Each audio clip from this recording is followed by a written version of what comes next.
केला आणि तो प्रकाश बोलू लागला, वसुदेवा, माझ्या संरक्षणाची जबाबदारी तुझी आहे बरं. मला उचलायचंस, टोपलीमध्ये घ्यायचंस आणि यमुनेला पार करून नंद गावामध्ये नंदाच्या पत्नीच्या जवळ मला नेऊन ठेवायचं आणि तिला झालेल्या कन्येला घेऊन परत यायचं. वसुदेवांनी आश्वासन दिलं, होय, जशी आज्ञा देवा, मी तुमची आज्ञा पाळायला तयार आहे. आणि मंडळी, अखेरीस तो मुहूर्त जवळ येऊन ठेपला. मंगल मंगल वाद्य वाजू लागली.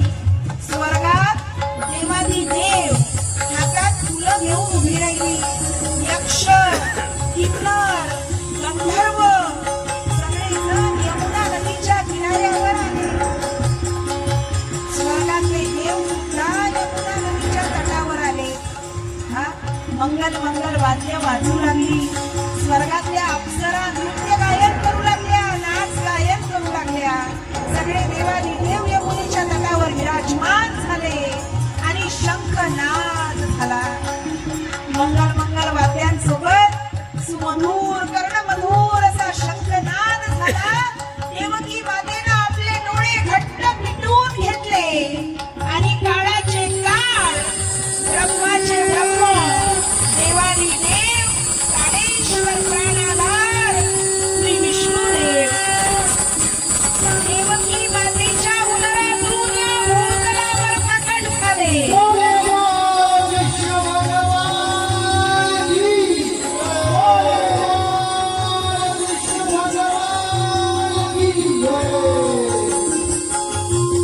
टोपलीमध्ये उचललं, टोपलीमध्ये ठेवलं आणि वसुदेवजी ती टोपली डोक्यावर घेऊन वसुदेवजी निघाले गोकुळाच्या दिशेने. जसं सांगितलं होतं त्या पद्धतीनं वसुदेवजी त्या देशोमान नीलमणीला डोक्यावर घेऊन गोकुळाच्या दिशेने निघाले.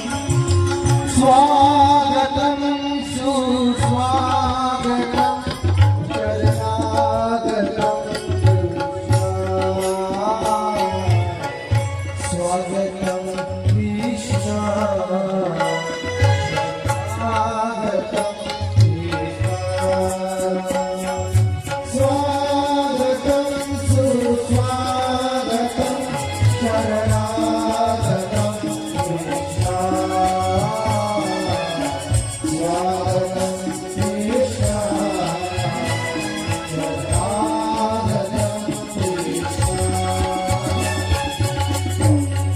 तालियों के साथ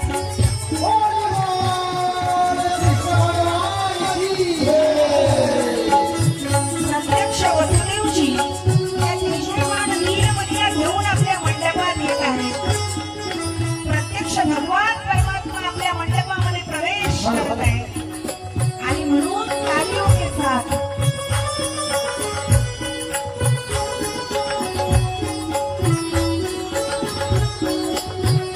नंदाच्या घरा